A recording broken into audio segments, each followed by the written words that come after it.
Bienvenidos a este primer programa de nuestro Grito Violeta, que es un multiespacio que centraliza temas que atraviesan las profundas violencias y desigualdades derivadas de un sistema patriarcal. Hablaremos para encontrarnos y tejer una red poderosa de lucha. Hoy abordaremos racismo e interseccionalidad. Arrancamos este viaje.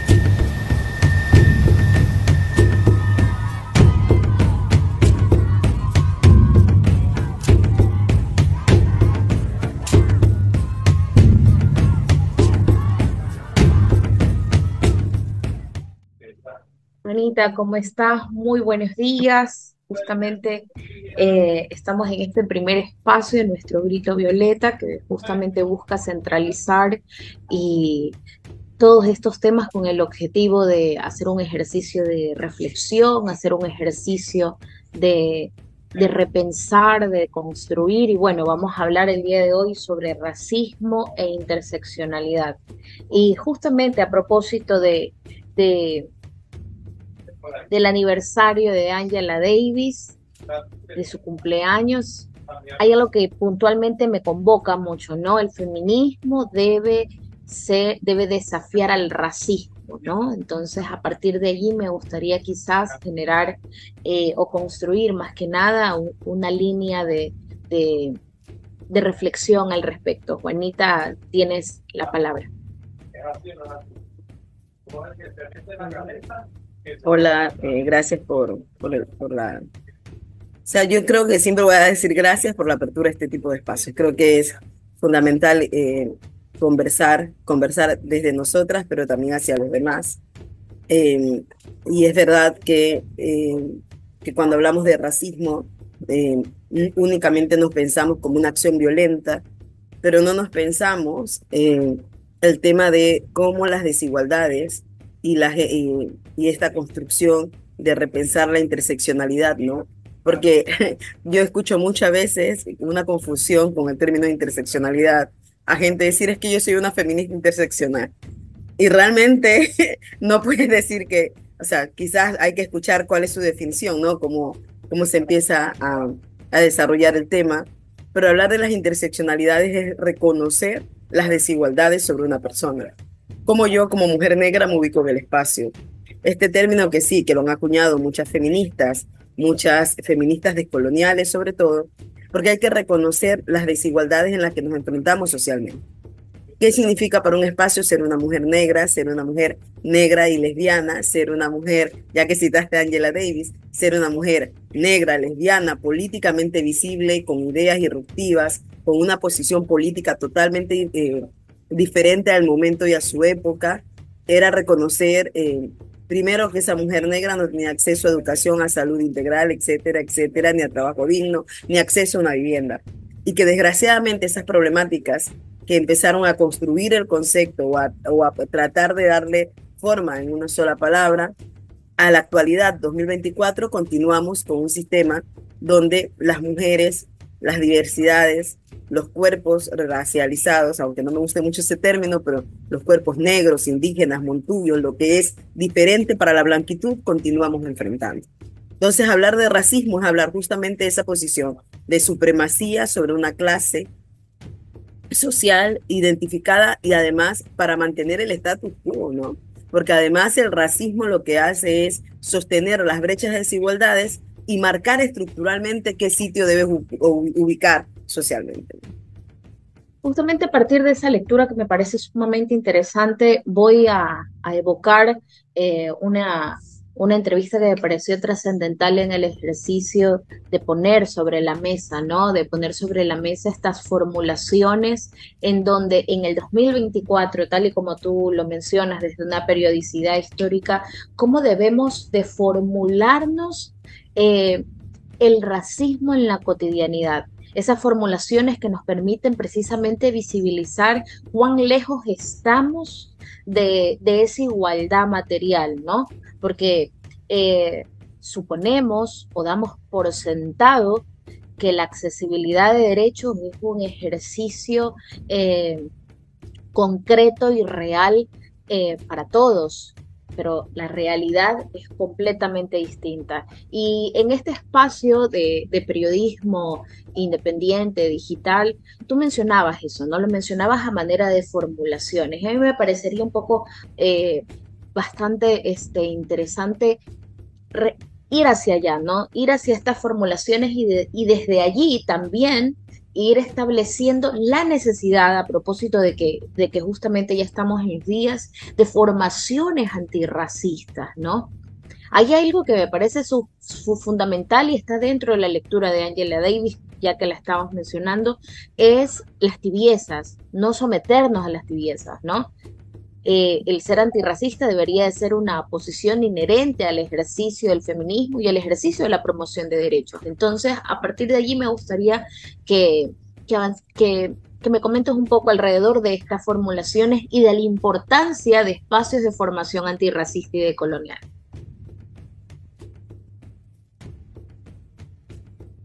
Sí, mira, sobre el proceso de formación antirracista, yo creo que es una apuesta política repensarnos otros espacios, o repensarnos o reconocerlos, porque no es que yo me estoy inventando el agua tibia con la formación antirracista, o sea, eso es como fundamental. Digo repensarnos porque quizás es atrevernos a reconocer la existencia de estos espacios como un mecanismo también de sostenibilidad de comunidad. La memoria es fundamental para la construcción de sociedades. Y si continuamos repitiendo ciertos patrones que socialmente nos cuestan vidas, yo creo que vamos a terminar en un exterminio social. La formación antirracista te abre, es como una apertura, y digo porque hay muchísimo material que se puede encontrar y acceder a es como una apertura también a cuestionar un mundo en el que estamos, ¿no? Porque no, Ecuador es un país racista. Esmeraldas, aunque no lo crean, es un territorio racista. Alguien se me reía porque yo decía, como ejemplo, cuando yo viví en Guayaquil casi 14, 15 años, nunca me sentí violentada en Guayaquil. Llego a Quito y no me dejaron entrar a un banco por mi turbante, me sacaron del Banco de Guayaquil y se tuvo que armar un escándalo para que yo hiciera mi trámite de lo que iba a hacer. Entonces, cuando percibimos y nos transita el racismo por nuestro cuerpo, actúa de una forma que nos segrega de espacios, ¿no?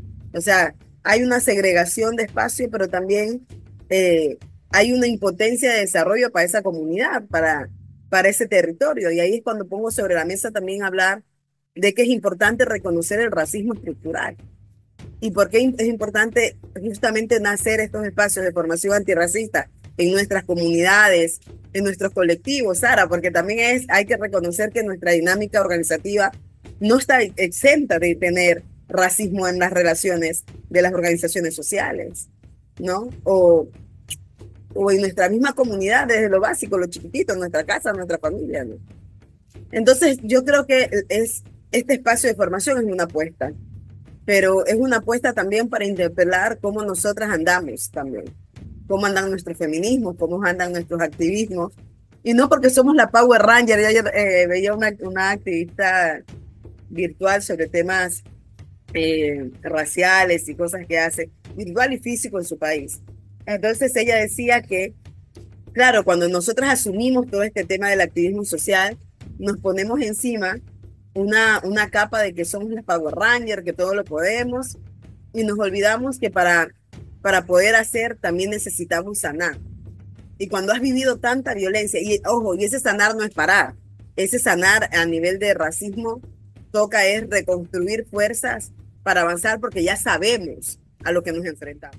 Cuando estamos hablando de que esto es una apuesta política, es reconocer también eso. No somos Power Ranger y la gente cree que sí y que debemos estar dando respuestas constantemente a todo. Entonces, Sara, ¿por qué no opinas sobre lo que dijo el presidente de la República? No, pero debería haber más gente opinando y debería haber más gente cuestionando. Y deberíamos estar diciéndonos en este momento, oye, la carga no debería ser solo para Sara. ¿Qué rol estoy haciendo yo? Pero también considero que a la gente nos hace falta a veces herramientas y por eso creamos este tipo de espacios también. Este momento histórico de profunda autocrítica también pone sobre el centro la necesidad de que nos interpele la normalización de volver a esos cuerpos bajo sospecha, ¿no? Cuerpos racializados, hoy cuerpos tatuados también, que están evidentemente bajo una lupa punitiva, eh, Es que nos hacen crear un arrolladora. enemigo, Sara. El racismo estructural te hace crear un enemigo. No reconoce que el Estado no está funcionando, sino que te hace crear un enemigo social. Entonces, ahora, ¿quién es el enemigo? Los terroristas. ¿Y quién es el terrorista? Yo no puedo poner como terrorista al chico que robó una gallina, porque la dimensión hasta, bueno, tú eres abogada y sabes que cuando a alguien le imputas el delito, o sea, le pones encima el delito de terrorista, ¿cómo es el proceso judicial de esa persona? No va a ser igual al que robó una gallina. El chico que robó en el mercado, y con esto no estoy justificando el robo, sino que dimensionen jurídicamente el impacto de esa palabra sobre la vida de alguien. De por sí el sistema carcelario es obsoleto. Las formas, además de reparación en el Ecuador, yo no tengo un caso en mente, un caso de reparación que haya sido efectivo en el Ecuador, ni en términos ambientales, ni en términos de desapariciones forzosas.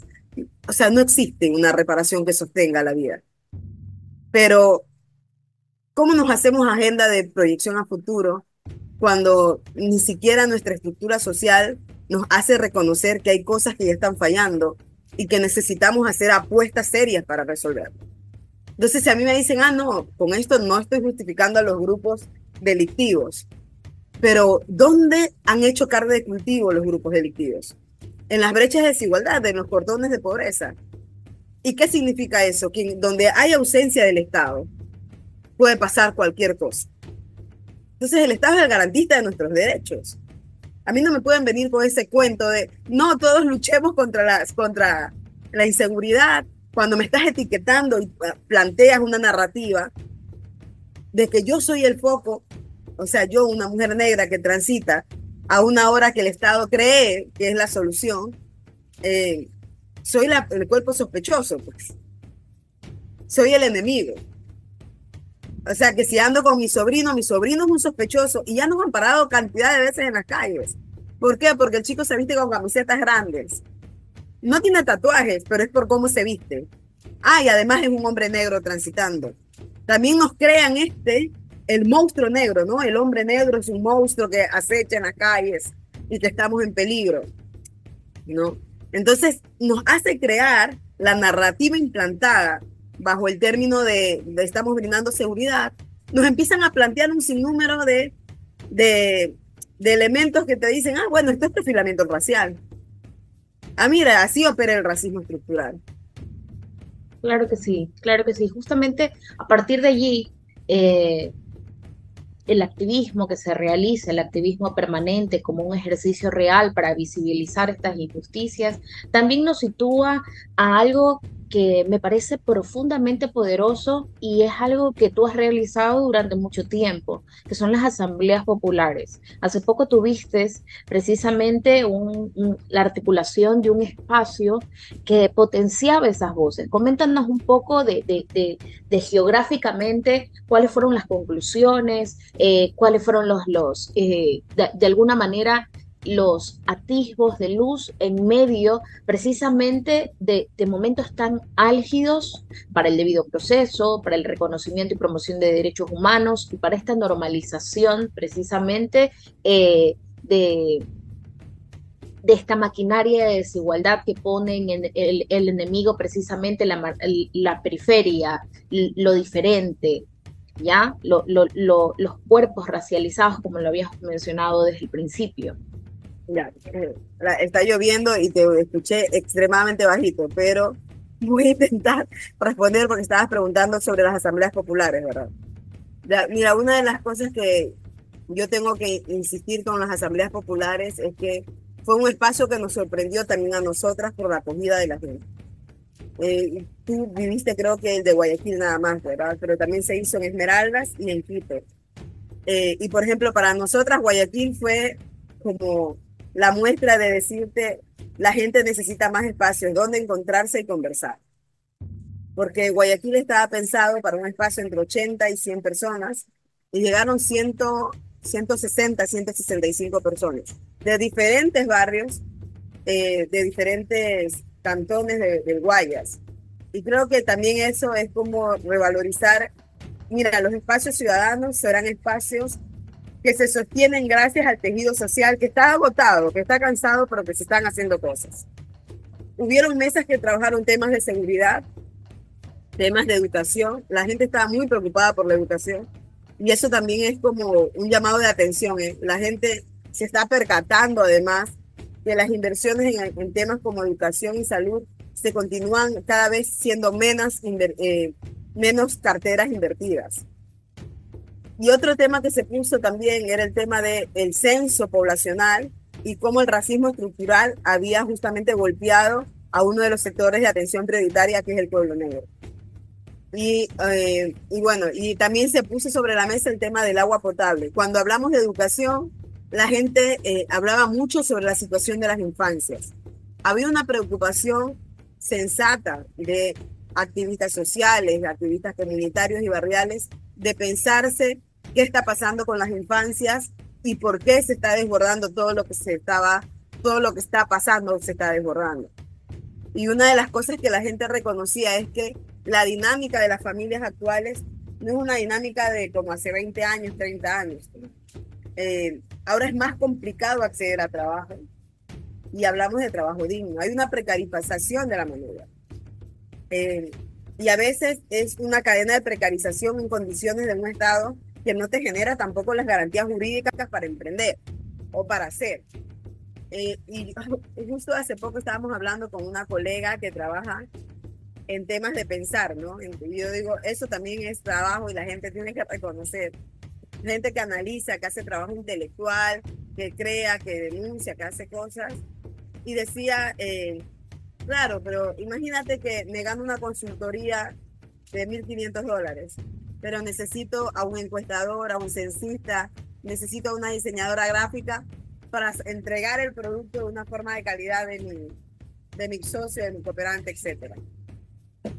Y luego te encuentras con ese presupuesto, con esa carga laboral, con esto.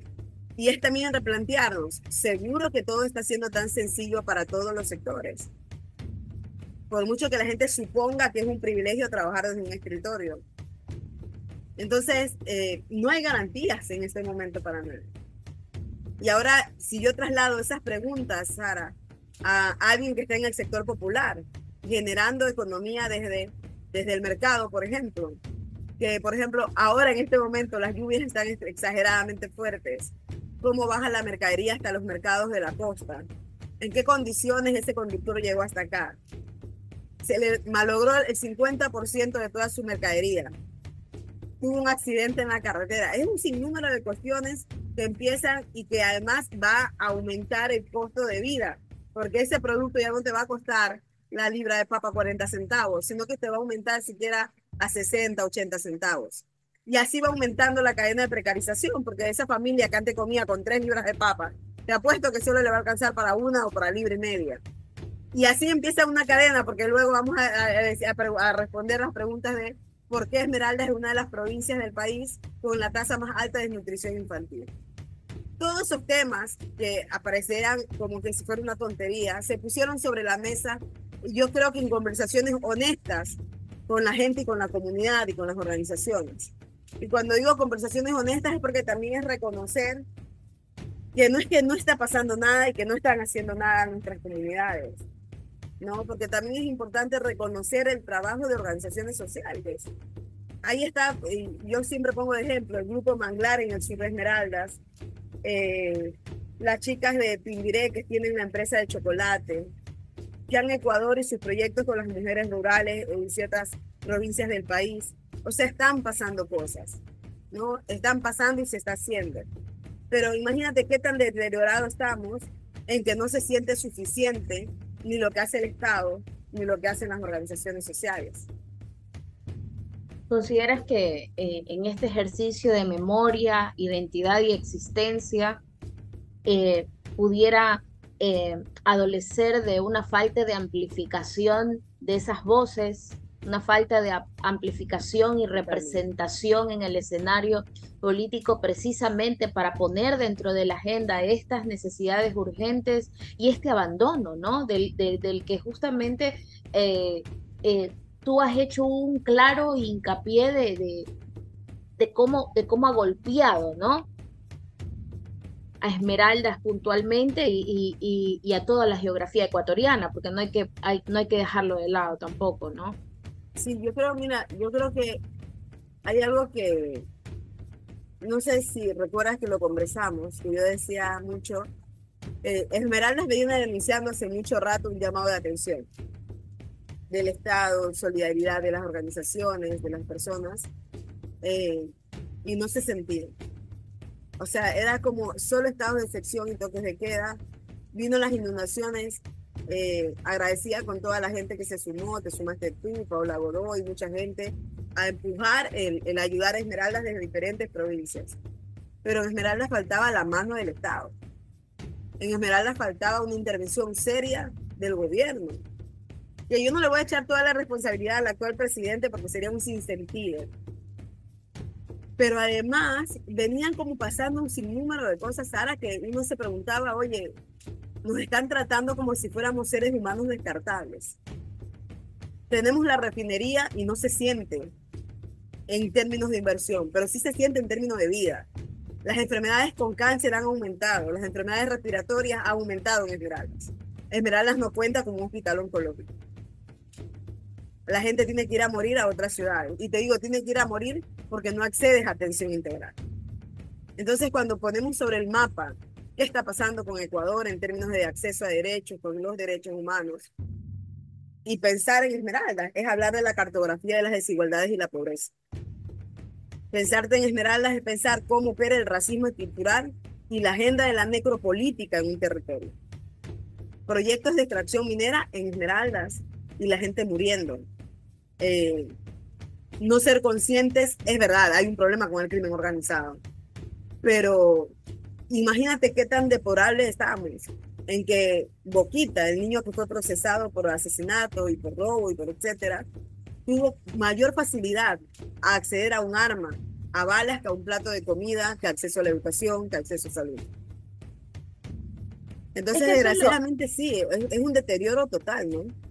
y eso es trascendental en el ejercicio precisamente de construir un proyecto político, de saber qué problematizas, porque evidentemente es imprescindible problematizar la ola de violencia que está atravesada precisamente por el desarrollo ascendente del crimen organizado al interior de las estructuras institucionales de nuestro país. No obstante, es importante también problematizar dónde están las vulnerabilidades del sistema que han permitido que el reclutamiento de adolescentes y niños ya sea tan operativo, ¿no?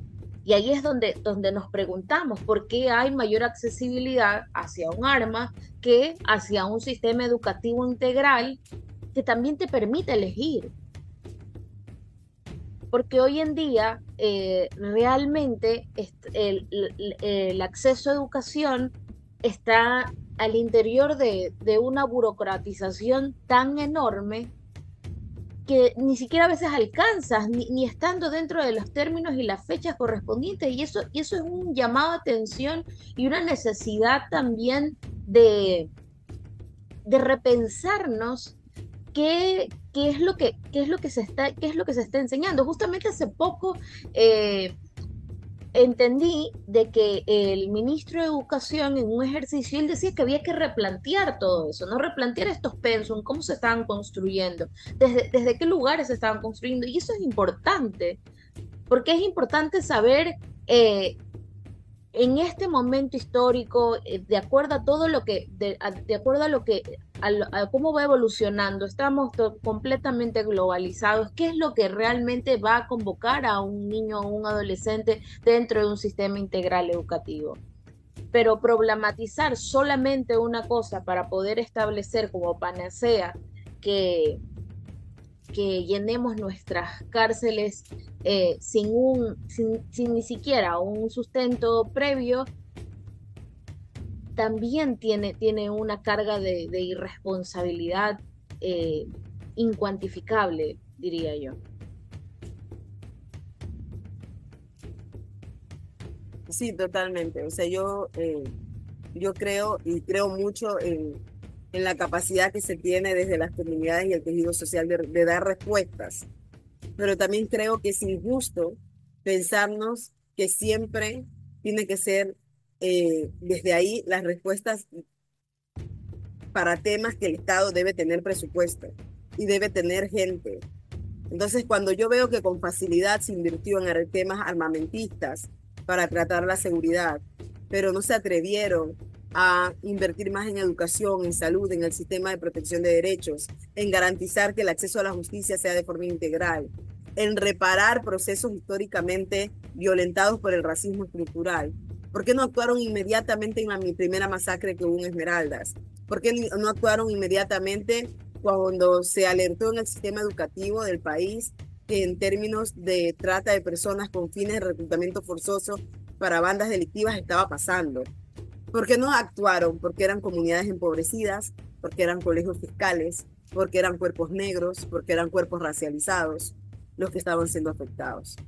Entonces, el llamado de atención tiene que ir justamente, y esto para cerrar mi intervención, el llamado de atención tiene que ir a descolonizar el Estado.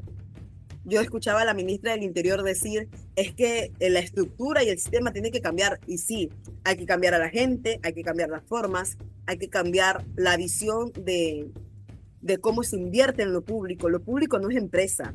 La cosa pública tiene que cuidarse porque se está poniendo en riesgo vidas, no se está poniendo en riesgo el capital de mi papá, de mis hermanos, de mis hijos. Se está poniendo en riesgo el capital de vida de un país. Entonces, cuando hablamos de la lucha contra la corrupción, de la inversión pública, de la transparencia, de la calidad de vida, de dignificar a la gente, tenemos que reconocer que al Estado le corresponde y tiene la obligación de hacer las cosas bien. Muchísimas gracias, Juanita, por este grato espacio que nos invita no solamente a repensarnos, sino también a que nos interpele precisamente toda esta narrativa que es un relato fiel del abandono, un relato fiel y de este racismo estructural que no nos deja ilesos y que nos convoca a interferir y a no ser tibios frente a la necesidad de desafiar desde una posición antirracista. Y eso me parece esencial, y me parece esencial que esa autocrítica también nos alcance a los feminismos, porque tú lo decías en otro momento, la sororidad no alcanza cuando no desafía ni incomoda precisamente todas estas realidades que solamente se traducen en injusticias, desigualdades eh, e inequidad social. Así que muchísimas gracias por este espacio y bueno, estaremos pronto conversando sin duda alguna. Muchas gracias a ti, Sara. Que tengas un